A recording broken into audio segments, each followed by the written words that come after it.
오늘 주일 예배 본문은 마태복음 8장 1절부터 17절까지 말씀입니다.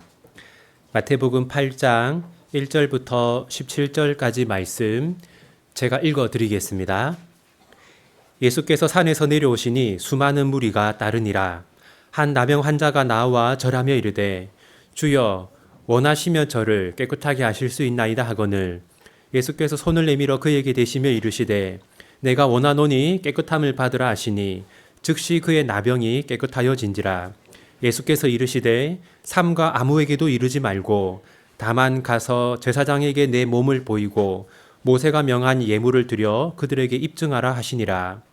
예수께서 가버나움에 들어가시니 한 백부장이 나와 간구하여 이르되 주여 내 하인이 중풍병으로 집에 누워 몹시 괴로워하나이다.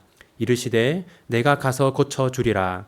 백부장이 대답하여 이르되 주여 내 집에 들어오심을 나는 감당하지 못하겠사오니 다만 말씀으로만 하옵소서. 그러면 내 하인이 낫겠사옵나이다. 나도 남의 수하에 있는 사람이요 내 아래에도 군사가 있으니 이더러 가라 하면 가고 저더러 오라 하면 오고 내 종도로 이것을 하라 하면 하나이다. 예수께서 들으시고 놀랍게 여겨 따르는 자들에게 이르시되 내가 진실로 너희에게 이르노니 이스라엘 중 아무에게서도 이만한 믿음을 보지 못하였노라. 또 너희에게 이르노니 동서로부터 많은 사람이 이르러 아브라함과 이삭과 야곱과 함께 천국에 앉으려니와 그 나라의 본 자손들은 바깥 어두운 데 쫓겨나 거기서 울며 이를 갈게 되리라. 예수께서 백부장에게 이르시되 가라 내 믿은 대로 될지어다 하시니 그 즉시 하인이 나으니라. 예수께서 베드로의 집에 들어가사 그의 장모가 열병으로 앓아 누운 것을 보시고 그의 손을 만지시니 열병이 떠나가고 여인이 일어나서 예수께 수종들더라. 저물매 사람들이 귀신 들린 자를 많이 데리고 예수께 오거늘 예수께서 말씀으로 귀신들을 쫓아내시고 병든 자들을 다 고치시니 이는 선지자 이사야를 통하여 하신 말씀에 우리의 연약한 것을 친히 담당하시고 병을 짊어지셨도다 함을 이루려 하심이더라. 아멘. 우리는 몇 달에 걸쳐서 산상수훈 말씀을 살펴보았습니다.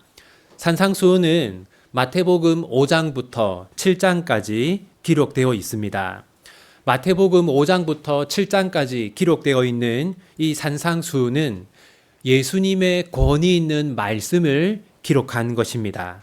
그리고 우리가 이제부터 살펴볼 말씀은 마태복음 8장부터 9장까지인데요. 이 마태복음 8장부터 9장까지의 주제는 예수님의 권위 있는 행동입니다. 마태는 복음서를 기록하면서 시간 순서보다는 주제별로 본문을 구성했는데요. 5장, 6장, 7장이 예수님의 권위 있는 가르침을 모은 본문이라면 마태복음 8장과 9장은 예수님의 권위 있는 행동들을 모아놓은 본문입니다.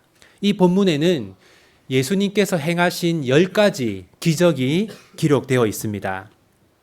그 중에서 첫 번째 기적은 나병 환자를 고치신 일입니다. 오늘 본문 2절 함께 읽겠습니다. 한 나병 환자가 나와 절하며 이르되 주여 원하시면 저를 깨끗하게 하실 수 있나이다 하거늘. 나병 환자가 예수님을 찾아왔습니다. 나병은 일종의 피부병인데요. 당시 사람들은 다음의 이유로 나병을 몹시 두려워했습니다. 첫 번째는 당시의 나병은 치료법이 존재하지 않는 불치병이었습니다. 둘째, 나병은 전염성이 있었습니다. 이 두 가지 이유로 나병 환자들은 공동체로부터 추방을 당했습니다. 이들은 도시 안에서 살지 못했고 도시 밖에서 나병 환자들끼리 모여서 살아야 했습니다. 이때 나병 환자는 예수님에게 특이한 부탁 하나를 했는데요. 2절을 다시 보시면 나병 환자는 저를 어떻게 해달라고 부탁합니까? 네, 이 나병 환자는 저의 질병을 고쳐주십시오 라고 말하지 않고 저를 깨끗하게 해주십시오 라고 부탁했습니다. 그 이유는 다음과 같습니다. 율법에 따르면 특히 레위기 14장에 따르면 나병 환자는 부정한 사람이었습니다. 그리고 이 나병 환자와 접촉한 사람도 부정한 사람이었습니다. 그러므로 나병 환자는 사람들이 많이 모여있는 장소에 갈 수가 없었습니다. 심지어 가족 곁에도 갈 수가 없었어요. 만약 사람들이 많이 모여있는 곳에 나병 환자가 나타나게 되면 어떻게 될까요? 그 나병 환자는 다른 사람들을 부정하게 했다는 이유로 그 자리에서 돌에 맞아 죽을 수도 있었습니다. 따라서 자신을 깨끗하게 해달라는 나병 환자의 부탁은 단지 질병이 나을 뿐만 아니라 종교적으로 깨끗하게 되어서 공동체의 곁으로 그리고 가족 곁으로 돌아가게 해달라는 간절한 요청이었습니다. 예수님은 나병 환자의 요청을 듣고 다음과 같이 행동하셨습니다. 오늘 본문 3절 함께 읽겠습니다. 예수께서 손을 내밀어 그에게 대시며 이르시되 내가 원하노니 깨끗함을 받으라 하시니 즉시 그의 나병이 깨끗하여 진지라. 율법에 따르면 특히 레위기 14장에 따르면 나병 환자는 부정한 사람입니다. 그리고 나병 환자와 접촉한 사람도 부정한 사람입니다. 그래서 아무도 나병 환자 곁에 가지 않았고 나병 환자에게 손을 대지 않았습니다. 그런데 3절을 보시면 예수님은 나병 환자의 몸에 손을 대셨죠. 그 이유는 예수님에게는 부정한 사람을 정결하게 하는 능력이 있기 때문입니다. 예를 들어서 더러운 물이 정수기에 들어가면 어떻게 됩니까? 그 물이 정수기를 더럽게 만드는 것이 아니라 정수기가 더러운 물을 깨끗하게 만들죠. 마찬가지로 이 나병 환자가 예수님을 부정하게 만드는 것이 아니라 예수님이 나병 환자를 정결하게 만드는 것입니다.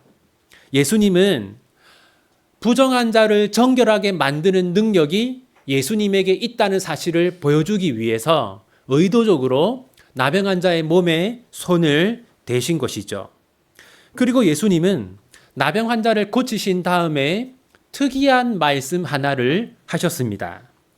오늘 본문 4절 함께 읽겠습니다.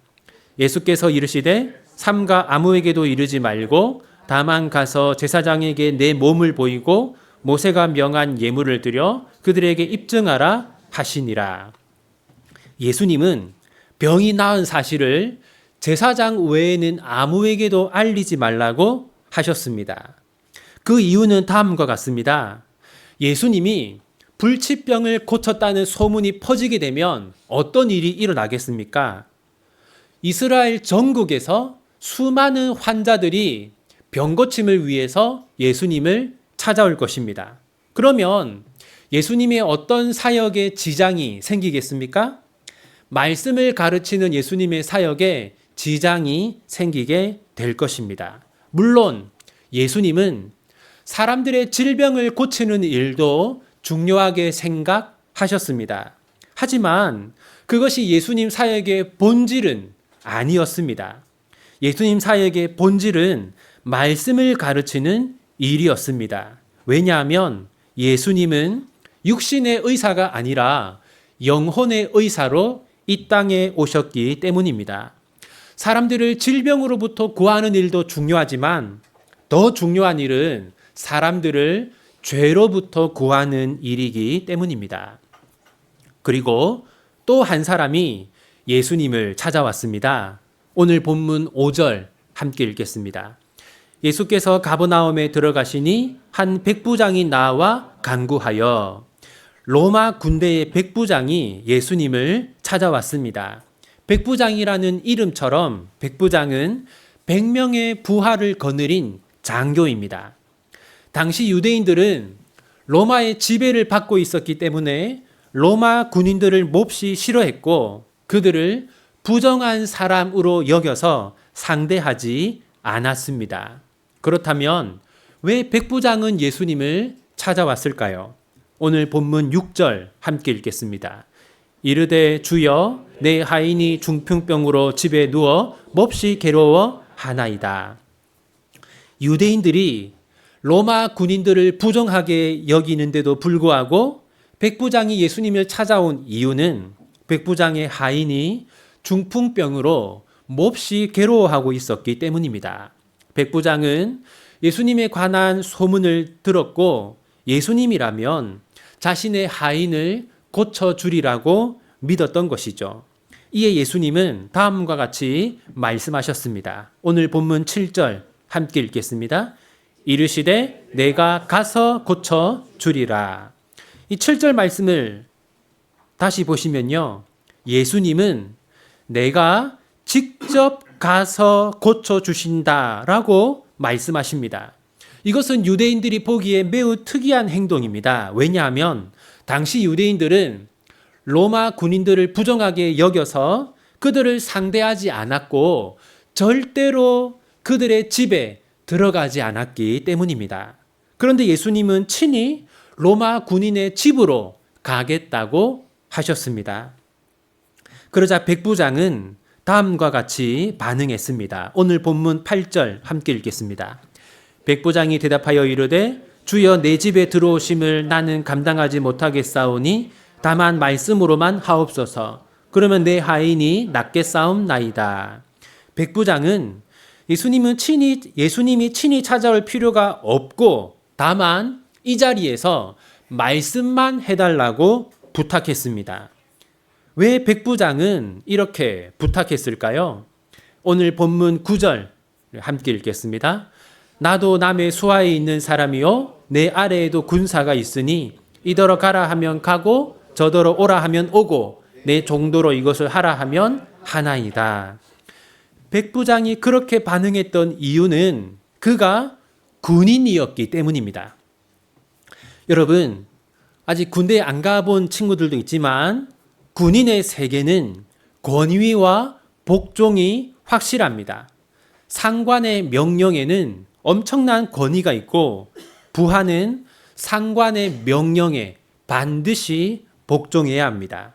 그런 관점에서 군인으로 살아왔던 백부장은 예수님의 말씀에 가장 큰 권위가 있고 예수님의 말씀은 반드시 이루어질 것이라고 믿었던 것이죠. 그래서 백부장은 예수님이 굳이 자신의 집으로 오실 필요가 없이 그저 이 자리에서 말씀만 하면 그 말씀대로 이루어질 것이라고 믿었던 겁니다. 이 모습을 본 예수님은 백부장을 다음과 같이 평가했습니다. 오늘 본문 10절 함께 읽겠습니다. 예수께서 들으시고 놀랍게 여겨 따르는 자들에게 이르시되 내가 진실로 너희에게 이르노니 이스라엘 중 아무에게서도 이만한 믿음을 보지 못하였노라. 예수님은 이 백부장이 이 당시의 대부분의 이스라엘 사람들보다 더 믿음이 좋다고 평가하셨습니다. 그 이유는 당시 대부분의 유대인들, 특히 유대 지도자들은 예수님을 하나님의 아들로 인정하지 않았기 때문입니다. 그래서 예수님은 지금부터 앞으로 이런 일이 일어날 것이라고 말씀하셨습니다. 첫 번째는 많은 이방인들이 천국에 들어갈 것이라고 말씀하셨습니다. 오늘 본문 11절 함께 읽겠습니다. 또 너희에게 이르노니 동서로부터 많은 사람이 이르러 아브라함과 이삭과 야곱과 함께 천국에 앉으려니와. 동서로부터 온 많은 사람은 이방인들을 의미합니다. 그들은 아브라함, 이삭, 야곱과 함께 천국에 들어갈 것입니다. 그리고 두 번째, 예수님은 많은 유대인들이 지옥에 들어갈 것이라고 말씀하셨습니다. 오늘 본문 12절 함께 읽겠습니다. 그 나라의 본 자손들은 바깥 어두운 데 쫓겨나 거기서 울며 이를 갈게 되리라. 그 나라의 본 자손들은 유대인을 의미합니다. 유대인들 중 상당수가 지옥에 들어갈 것이라고 예수님은 말씀하셨습니다. 그리고 예수님은 구원받은 이방인을 상징하는 백부장에게 다음과 같이 말씀하셨습니다. 오늘 본문 13절 함께 읽겠습니다. 예수께서 백부장에게 이르시되 가라 내 믿은 대로 될지어다 하시니 그 즉시 하인이 나으니라. 이 예수님의 말씀대로 백부장의 하인은 병에서 고침을 받았습니다. 이것은 예수님을 반대하는 유대인들이 아니라 예수님을 믿는 이방인이 하나님의 백성이라는 것을 나타내는 것입니다. 그리고 예수님은 또 한 사람을 고쳤습니다. 오늘 본문 14절 함께 읽겠습니다. 예수께서 베드로의 집에 들어가사 그의 장모가 열병으로 앓아 누운 것을 보시고, 예수님이 누구를 고쳤습니까? 베드로의 장모, 즉 여성을 고쳤습니다. 예수님 당시에 여성은요, 한 단계 아래의 사람으로 취급을 받았습니다. 그래서 사람의 수를 셀 때 여성은 포함되지 않았습니다. 그리고 여성의 이름은 족보에 포함되지도 않았습니다. 그러므로 여러분, 오늘 본문에 등장하는 세 사람, 이 사람들은 다 어떤 사람들입니까? 예수님 당시에 차별과 소외를 당하던 사람들입니다. 예수님이 수많은 사람들을 고쳤다고 성경에 기록되어 있습니다. 그런데 마태는 예수님이 고치신 그 수많은 사람들 가운데 세 부류의 사람을 뽑아서 오늘 우리에게 소개하고 있습니다. 나병 환자, 로마 군인, 여성, 이 세 부류의 사람들은 모두 그 당시에 유대인들에게 차별과 소외를 당했던 사람들입니다. 그런데 예수님은 차별받고 소외당하던 그 사람들을 직접 찾아가시고 친히 손을 대시고 깨끗하게 고쳐 주셨습니다. 그리고 마태는 이사야 선지자의 예언으로 오늘 본문을 마무리합니다. 오늘 본문 17절 함께 읽겠습니다. 이는 선지자 이사야를 통하여 하신 말씀에 우리의 연약한 것을 친히 담당하시고 병을 짊어지셨도다 함을 이루려 하심이더라. 마태는 예수님의 사역이 이사야 선지자의 예언을 성취한 것이다 라고 말합니다. 이사야 선지자는 장차 메시아가 이 땅에 오시면 병을 고칠 것이다 라고 예언했습니다. 예수님은 병을 고치는 사역을 통해서 자신이 메시아라는 것을 입증하셨습니다. 그런데 왜 예수님은 수많은 사역 가운데 병을 고치는 사역으로 자신이 메시아라는 것을 나타내셨을까요? 이 세상에 고통이 가득하다는 것을 가장 잘 보여주는 것이 무엇입니까? 바로 질병입니다. 우리를 힘들게 하고 아프게 하는 수많은 일들이 있지만 그 중에서 가장 대표적인 것은 우리의 질병입니다. 따라서 예수님이 오셔서 질병을 고치신 것은 다음 세상에는 고통이 없다는 것을 우리에게 알려주시는 겁니다. 언젠가 우리가 들어가게 될 천국에는 질병과 고통, 슬픔과 눈물이 없다는 것을 예수님께서 병을 고치는 사역을 통해서 알려주신 것이죠. 이제 오늘 본문의 교훈들을 몇 가지 살펴보겠습니다. 첫 번째, 예수님은 권위 있게 행동하셨습니다. 마태복음 5에서 7장은 예수님의 가르침을 기록하고 있습니다. 그리고 마태복음 8에서 9장은 예수님의 행동을 기록하고 있습니다. 이처럼 하나님은 우리를 가르치기만 하시는 분이 아닙니다. 하나님은 우리를 위해서 행동하시고 일하시는 분입니다. 그렇다면 우리는 어떻게 반응해야 하겠습니까? 우리는 행동하시는 하나님 앞에 나아가야 합니다. 오늘 본문의 나병 환자와 백부장처럼 하나님 앞에 나아가야 합니다. 하나님 앞에 나아가서 기도해야 합니다. 그러면 하나님은 우리를 위해서 행동하시고 일하실 것입니다. 두 번째는 교회의 핵심적인 사역은 말씀 사역입니다. 예수님은 나병 환자에게 이렇게 말씀하셨습니다. 삼가 아무에게도 이르지 말라. 예수님은 병이 나은 것을 사람들에게 알리지 말라고 하셨습니다. 왜냐하면 이것이 널리 알려지면 예수님의 말씀 사역이 어려움을 겪게 되기 때문입니다. 교회의 사역도 마찬가지입니다. 우리가 해야 할 수많은 일들이 있습니다. 그 중에서 가장 중요한 것은 말씀 사역입니다.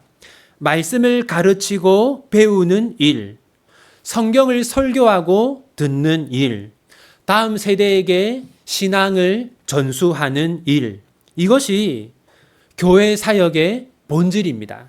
우리는 이러한 사역에 우선순위를 두어야 합니다. 셋째, 예수님은 우리를 정결하게 하시는 분입니다. 예수님은 나병 환자에게 손을 대셨습니다. 율법에 따르면 부정한 환자와 접촉하면 접촉한 그 사람도 부정해집니다. 그런데 예수님은 부정해지지 않았습니다. 예수님은 정결하게 하는 권세를 가지고 계시기 때문입니다. 우리는 모두 부정한 사람입니다. 부정한 우리가 정결하게 되는 방법은 하나밖에 없습니다. 예수님을 우리의 구원자로 믿는 것입니다. 예수님을 우리의 구원자로 영접하는 것입니다. 그러면 우리가 어떤 죄를 지었든지, 우리가 아무리 더러운 삶을 살았든지 예수님은 우리를 깨끗하게 하실 것입니다. 네 번째, 예수님의 말씀에는 무엇보다도 큰 권위가 있습니다. 오늘 본문의 백부장은 권위 그리고 복종에 대해서 잘 아는 사람이었습니다. 백부장은 예수님의 권위를 알았습니다. 그리고 반드시 예수님의 말씀에 복종해야 함을 알았습니다. 우리도 백부장의 믿음을 본받아야 합니다. 우리도 백부장처럼 예수님의 말씀을 가장 권위 있는 말씀으로 인정해야 합니다. 그리고 그 말씀이 우리의 삶 속에서 반드시 이루어질 것이라고 믿어야 합니다. 우리는 성경을 최고의 권위로 인정해야 하고 성경에 기록된 말씀을 그 무엇보다 중요하게 여겨야 합니다. 그리고 그 말씀에 복종하기 위해서 최선을 다해야 합니다. 이제 말씀을 맺겠습니다. 오늘 본문에 등장하는 사람들은 모두 다 어떤 사람들입니까? 당시 유대 사회에서 차별을 받던 사람들입니다. 그런데 예수님은 차별받고 소외당하던 그 사람들에게 자비를 베푸셨습니다. 예수님은 그들을 찾아가셨고 그들에게 손을 대셨고 그들을 고치셨습니다. 유대인들은 그들의 고통과 아픔을 외면했지만 예수님은 그들의 아픔과 고통을 외면하지 않으셨습니다. 우리도 마찬가지입니다. 우리는 이 세상에서 여러 가지 차별과 소외를 당합니다.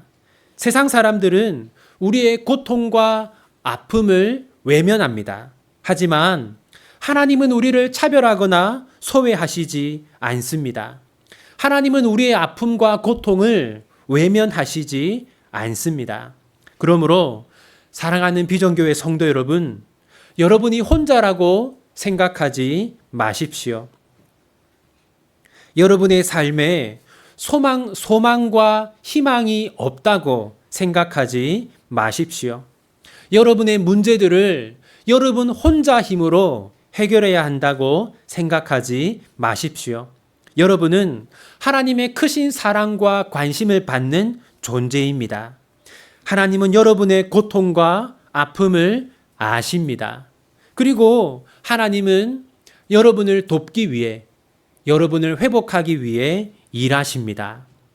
여러분 모두가 끝까지 하나님께만 소망을 두고 여러분의 고통과 아픔을 하나님께 아뢰면 하나님은 여러분의 무거운 짐을 대신 져주실 것입니다.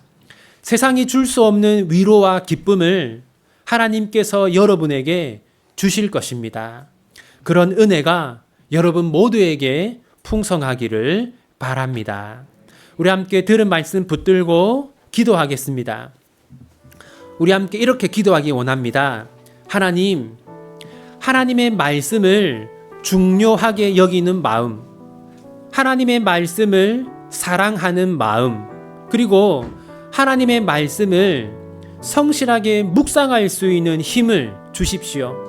우리와 우리의 자녀들이 말씀대로 생각하고 말씀대로 살아가게 해 주십시오.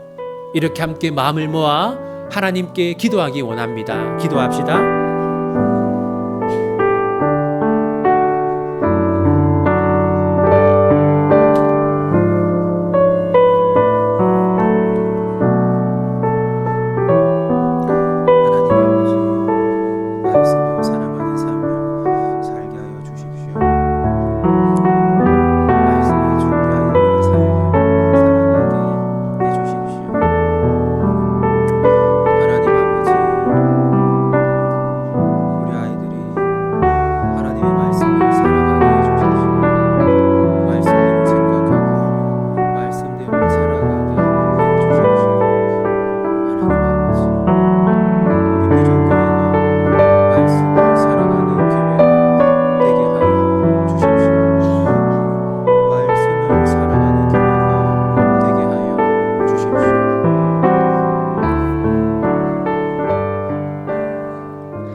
다음으로 이렇게 기도하기 원합니다.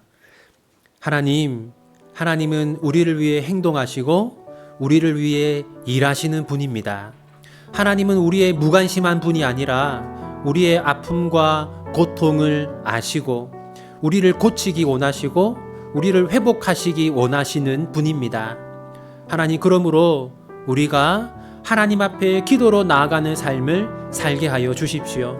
우리의 고통과 아픔을 하나님께 아뢰게 하시고 우리의 고통과 아픔을 하나님께 아랠 때 하나님 우리를 회복시켜 주십시오. 그렇게 함께 이 시간 우리의 고통과 아픔을 하나님께 기도하며 하나님께 나아가기를 원합니다. 기도합시다.